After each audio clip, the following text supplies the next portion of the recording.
계속해서 남은 시장 변수 짚어보고 대응 전략 세워보도록 하겠습니다. 최연기 흥국증권연구위원 전화 연결되어 있습니다. 안녕하십니까? 예, 안녕하세요. 예, 1월 이 미국 고용 지표가 예상보다 잘 나오면서 이 파월 의장의 발언에 주목이 됐었죠. 그런데 파월 의장의 발언을 들어보니 예상보다 이 연준 당분간 금리 인상 기조를 유지할 것이다 이런 입장을 내비쳤는데 현재 상황 어떻게 바라보면 좋겠습니까? 일단은 이제 말씀하신 대로 이제 그 2월 미 FOMC 회의 직후만 하더라도 이제 시장에서는 이제 좀 추가적인 금리 인상 속도가 이제 조절이 됐고 또 파월 미 연준 의장이 이제 처음으로 이제 디스인플레이션이라는 발언을 했었는데요. 이제 이러한 부분들, 그러니까 시장이 당초에 기대했던 어떤 수준의 어떤 발언이라든가 실질적인 회의 결과가 확인이 되면서 시장에서는 좀 안도감이 형성되기도 했었습니다. 그리고 시장은 이제 더 나아가서 이제 금리 인상이 예상보다 좀 이른 시점에 종료될 것이다라는 점에 좀 주목을 하기 시작했는데요. 이제 그럼에도 불구하고 이제 그 지난 주말에 발표되었던 이제 1월 비농업 부분 고용 보고서가 견조한 상황을 넘어선 어떤 과열 상태가 지속되고 있다라는 점이 좀 재확인됨에 따라서 결국에는 이제 문제가 되고 있는 게 사실상 이제 상품 물가보다는 이제 서비스 부분의 물가였는데 서비스 물가의 상승 압력 자체가 좀 예상보다는 좀 둔화 속도가 더디게 진행되지 않을까라는 우려가 좀 최근에 좀 높아지고 있는 것 같고요. 최근에 좀 매파적 성향의 연준 위원들, 예를 들어서 닐 카시카리 연은 총재라든가 그다음에 크리스토퍼 월러 연준 이사와 같은 경우는 여전히 좀 시장이 기대하는 혹은 예상하는 수준보다는 최종 금리의 어떤 레벨 자체가 좀 더 높아야 된다. 그러면 결국에 지금보다 더 추가적인 금리 인상을 가져가야 되고 이러한 어떤 높은 수준의 금리가 좀 예상보다 좀 더 길게 유지될 필요가 있다라는 점이 좀 확인이 되면서 좀 시장이 좀 조정을 받고 있는 것이 아닌가라고 생각을 하고 있습니다.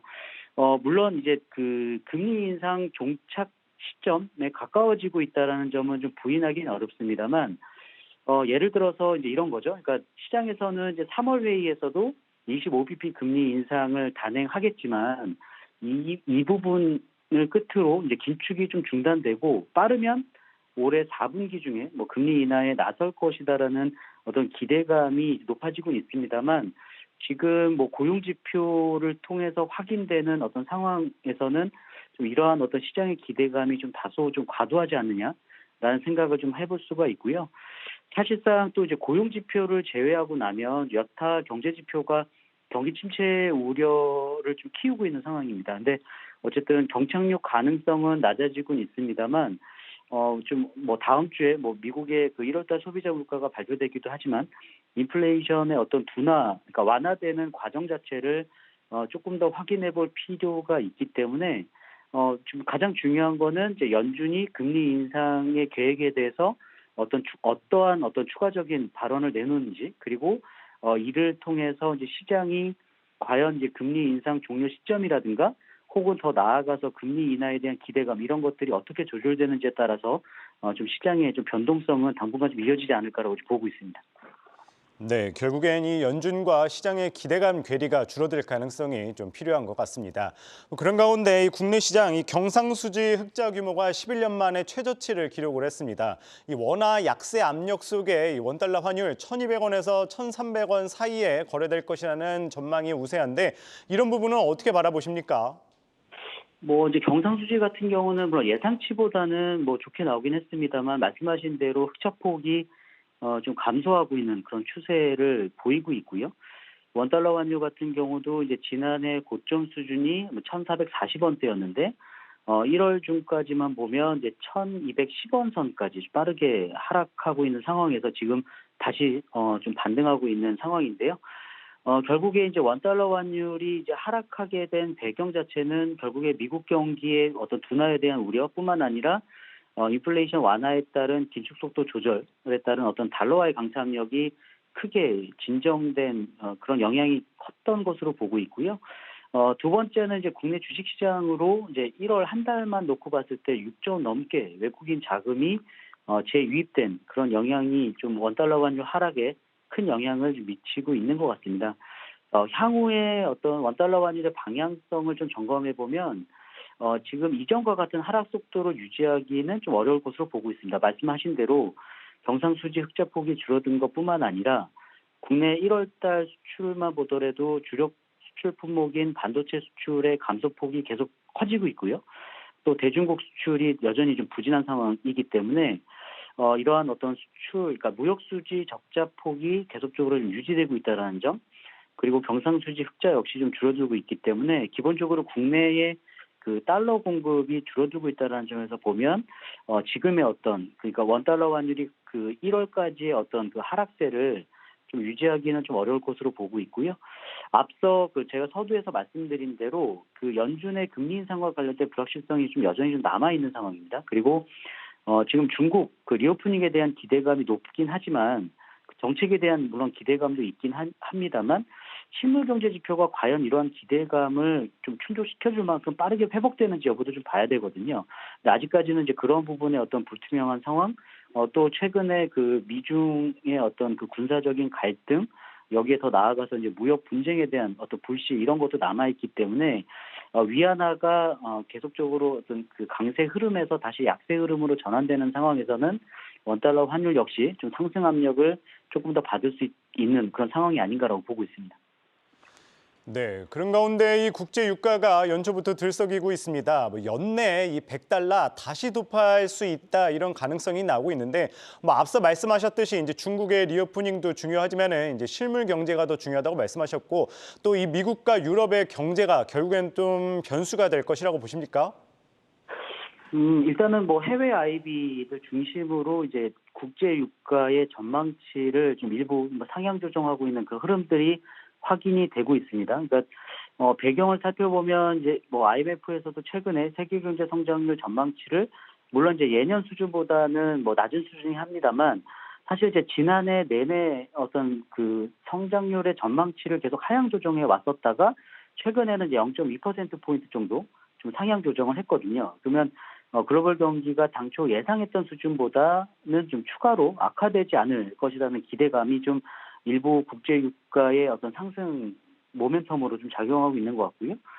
여기에 이제 말씀하신 대로 이제 중국의 뭐 리오프닝에 대한 기대감, 그러니까 리오프닝이 되면서 다시금 그 원유 수요가 늘어날 것이라는 기대감, 그리고 러시아에 대한 어떤 추가 제재 조치, 여기에 또 미국의 어떤 전략 비축률을 또 재비축할 거다라는 어떤 그런 기대감, 이런 것들이 결국엔 유가의 상방 리스크를 좀 높이고 있는 것 같습니다. 하지만 이제 저희가 이제 수요단에서 보면 여전히 글로벌 경기의 회복세가 좀 당초 예상했던 것보다는 뭐 악화되지는 않는다 하더라도 예년에 비해서는 좀 미약한 수준이고요. 중국 리오프닝과 관련해서도 좀 불확실성이 남아 있기 때문에 아직까지는 배럴당 100달러 전망은 좀 유효한 상황은 좀 아니라고 보고 있고요. 또 미국 쪽에서 뭐 베네수엘라의 어떤 제재 자체를 좀 완화시키면 또 그런 부분에서 추가적인 어떤 생산량이 늘어날 수 있는 부분도 있기 때문에 그런 점에서 보면은 유가의 어떤 지금 어떤 수준에서 상승 압력이 더 높아지지는 않을 거다라고 보고 있습니다. 그래도 이제 문제는 유가가 꿈틀대면서 이 물가에 영향을 미치지 않을까 우려하는 목소리도 있습니다. 그래서 결국엔 이 연준이 금리 인상으로 인해서 물가 상승세가 꺾이긴 했지만 다시 이 고유가발 인플레이션이 오지는 않을까 염려되는 부분도 있는데 이 부분 관련해서는 어떻게 바라보십니까? 일단은 뭐 그러니까 유가가 예를 들어서 지금 수준, 그러니까 배럴당 80달러를 하회하는 수준이라고 보면 이제 어쨌든 이제 올해는 역기조 효과가 발생되는 구간이기 때문에 이제 그런 부분에서 보면 아직까지는 이게 물가에 미치는 영향력은 뭐 크지 않을 것 같습니다. 다만 오히려 이제 그 상품 물가 쪽보다는 이제 서비스 물가 쪽을 좀 주목해 볼 필요가 있는데 다음 주에 발표되는 미국의 소비자 물가 상승률의 예상치도 지금 이제 블룸버그 기준으로 보면은 전년 동월 대비 6.2% 정도로, 그러니까 지난 12월 달에 기록했던 6.5%보다는 좀 낮아질 것으로 보고 있습니다만 사실상 뭐 클리블랜드 연은에서 추정하는 뭐 실시간 인플레이션의 어떤 추정치를 보면 좀 그보다는 좀 높을 것으로 좀 추정이 되고 있거든요. 그래서 과연 이제 이러한 어떤 그러니까 지난해 4분기 중에 나타났던 인플레이션의 하락 속도가 과연 유지될지가 상당히 좀 중요할 것 같고요. 만약 이러한 어떤 물가가 좀 예상보다 하락 속도가 더디다고 진행이 된다면 아마도 이제 그 시장에서는 이제 3월에 어떤 금리 인상, 그러니까 미 연준 기준으로 3월에 금리 인상이 중단될 가능성이 낮고 5월에 어떤 추가 금리 인상, 더 나아가서는 뭐 6월 달까지도 추가적인 어떤 금리 인상 가능성을 좀 열어둬야 되는 그런 상황이 아닌가, 그러니까 상황이 올 수도 있다라고 보고 있습니다. 네, 서두에 말씀하셨듯이 이 외국인 자금 유입 속에 1월 달 우리 시장 큰 상승세를 보였습니다. 여전히 변수가 남아있지만 우리 시장 강세장 이어질 것이라고 보시나요? 지금 이제 어쨌든 이제 시장이 뭐 좀 보고 싶어 하는 부분들만 뭐 보는 경향이 좀 이전보다는 좀 높아져 있는 상황이고요. 그럼에도 불구하고 지금 연준뿐만 아니라 이제 주요국 중앙은행들의 이제 긴축 중단에 대한 기대감, 그러니까 뭐 적어도 상반기 중에는 이제 긴축이 어느 정도 마무리되지 않겠냐는 기대감이 있는 상황. 또 여기에 뭐 유럽도 그렇고 미국도 어떤 경기 연착륙에 대한 가능성이 좀 높아지고 있기 때문에 좀 그런 부분들을 좀 감안하면 지금의 안도랠리가 조금 더 연장될 가능성 상당히 높다라고 보고 있습니다. 뭐 국내 같은 경우도 자본시장 뭐 선진화 방안이 구체화되는 과정 속에서 외국인 어떤 자금 유입에 대한 기대감이 좀 여전한 상황이고요. 다음 주에 발표되는 어떤 물가 지표가 어떤 시장의 어떤 예상치를 뭐 크게 뭐 상회하지만 않는다라고 봤을 때는 뭐 지금과 같은 좀 안도랠리가 좀 연장될 수 있을 거라고 보고 있고요. 저희는 그 가운데도 뭐 오늘 장도 그렇긴 합니다만 2차 전지라든가 반도체와 같은 업종은 조금 장기적인 관점에서는 좀 매수 전략이 필요한 게 아닌가라고 보고 있습니다. 네, 안도랠리 연장 기대감 속에 이 반도체와 2차 전지 좀 장기적인 관점에서 바라볼 필요가 있다 말씀 주셨습니다. 최현기 흥국증권 연구위원 말씀 들어봤습니다. 감사합니다. 네, 감사합니다.